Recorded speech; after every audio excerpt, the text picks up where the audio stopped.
We already managed to do one adjustment here. We did the clutch one lifting adjustment. That was kind of easy enough to deal with the little play notch cams and stuff and the sprocket. But then this next adjustment is just a pain in the ass, the clutch 2 adjustment, which I'm assuming might be off on mine, which is in part why it's not working so well. But if you can see here, all these screws and nuts and whatever that need to be adjusted here. But if you can see where it is on the machine here, it's like all the way up front. And if we look at our actual machine here, the screws and everything are like on the front side, like way down here. Like it's hard to get to, like even if I use a flashlight here, like see right down here, those are the adjusting screws right down there that we need to get to. And of course everything is in the way, like, oh, look at all the room we have down here to work on that. Oh yeah, no problem. So we went out and bought a nice set of Craftsman screwdrivers made in the USA, which is always good. And this one here, this is a 6-inch screwdriver, so hopefully it'll allow us to reach down in there and adjust these screws. Well, it looks like the 6-inch screwdriver isn't quite long enough to reach down in there, but thankfully we have this. We have the 10-inch screwdriver. Again, it's Craftsman Professional, made in the USA. It took me a minute to figure it out, but actually, in order to gain room to the front of the adjustments, which are all right here, that I need to get to, I just took off what was in the way, which I guess is why they tell you to move this carriage back here, this whole piece, to move it down past the 100 slot on the Select-O-Matic mechanism here, to gain access to all those, because while this was in the way, the box and all this, it's 4 bolts, and actually there's only 3, one was missing. But this popularity meter, I just disconnected this and got the box out of the way, and now I have room to access the adjustments I need to make here. So alright, so it says the first step in adjusting clutch 2, which clutch 2 is this little knob down here. It says the clutch mechanism should be engaged all the way down on the sprocket pin. And then there's a sprocket here at the detent arm, and it's explaining all of that. Now on the actual unit, let's take a look at it and see. This little guy down here, if we can get some light on the subject here. There we go. This little guy down here is the screw in question that we're going to adjust at the bottom of our machine here. And we've got, it says first thing we need to have is that adjustment, and that adjustment all out as far as it can go, which they are. They're all unscrewed as far as we can here. So, and if you can see in here, this is the clutch assembly in question. Okay, this is the upper part of the clutch right here. As you can see, the pin is out right there. When it's up that high or kind of in the middle, that's in neutral. And then the lower one that we're talking about is down here. Sorry, the camera work is a little shaky here. But then down here, as you can see, there's a clutch here. It's down all the way on the pin of the drive sprocket down there. That's the top one. There we go. So as you can see, that drive sprocket right there is down all the way on that drive pin. And then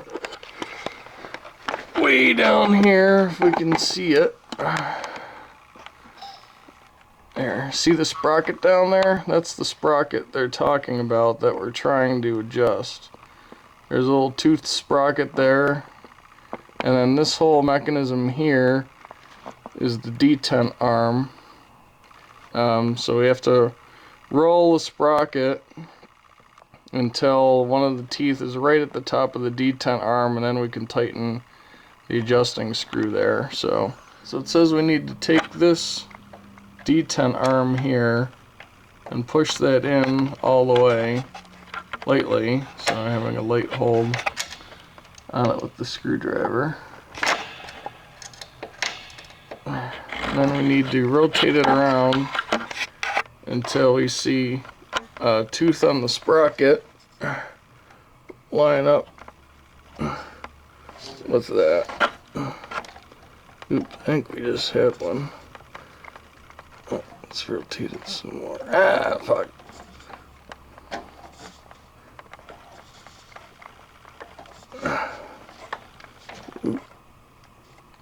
Alright, I think that right there. Yeah, there's like not a lot of travel here. That's gotta be at the top of the sprocket right there. Let's take a look at it. See, we've got that detent roller right at the top of a sprocket right there. That's where we want it. Now we have this detent arm here at the top of a sprocket tooth. We're adjusting this adjusting screw right here, and it says to turn it in all the way until that's tight and there's no play in it. And then we're going to take and back it out 2 turns, and that's the right adjustment for that. So we're going to do that right now. Okay, so now this adjustment has been made. That's clutch 2 right there. Now we're going to adjust one of the other clutches here. Of course, for this one, the mechanism needs to be in play position.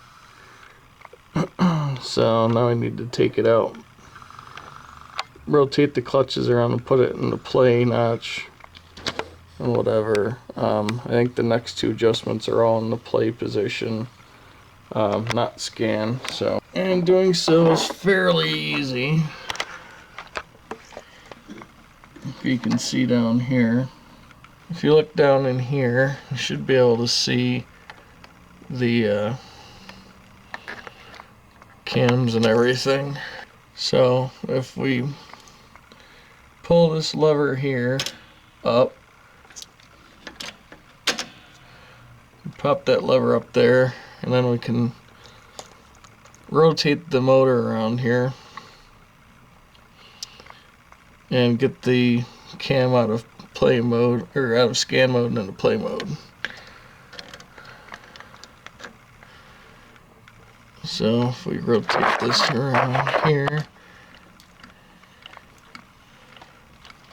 the cams will move around, and then we'll have it in play mode.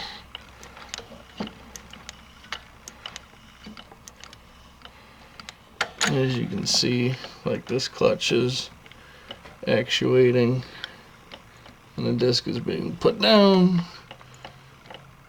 and such, and other things are turning. So now the unit is in play mode currently, so it's locked out, so it shouldn't move around one way or another. As you can see, this clutch here is somewhere in between this pin and the lower pin. It's not fully engaged down on it or anything, so therefore we're not actively engaging.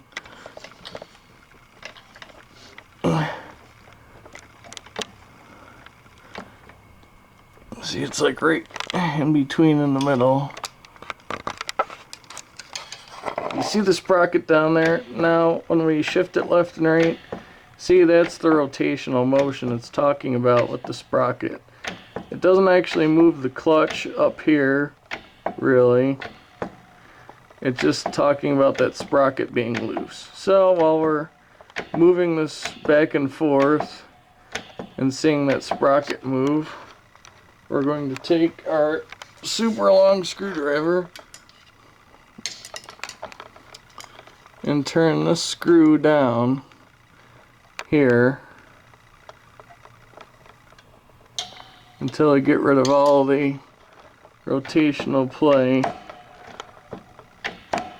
out of that sprocket right there. So that's what we're doing.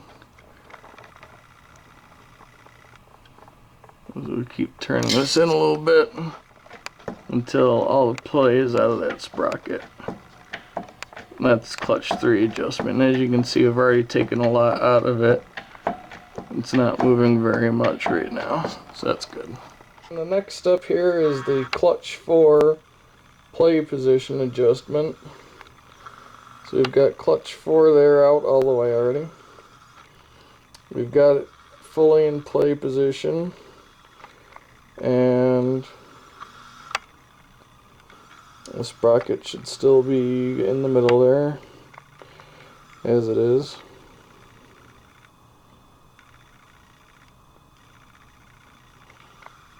And that says press downward on the end of the clutch shifting lever to make sure it's as far down as it can get in the play notch. Now this right here that I'm touching is the end of the play clutch mechanism, and this back here, if you can see it at all, is the play clutch right there.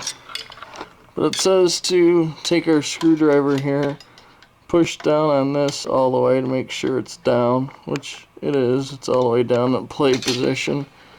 Can't get it to move anymore. But we're going to adjust this one right here.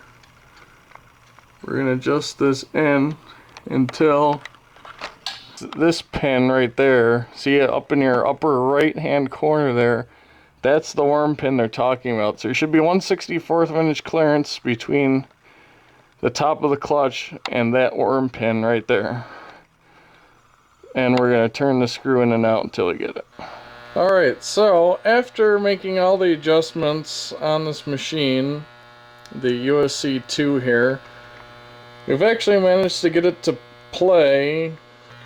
We've lubricated and oiled and adjusted the mechanism here, so that's more or less working now.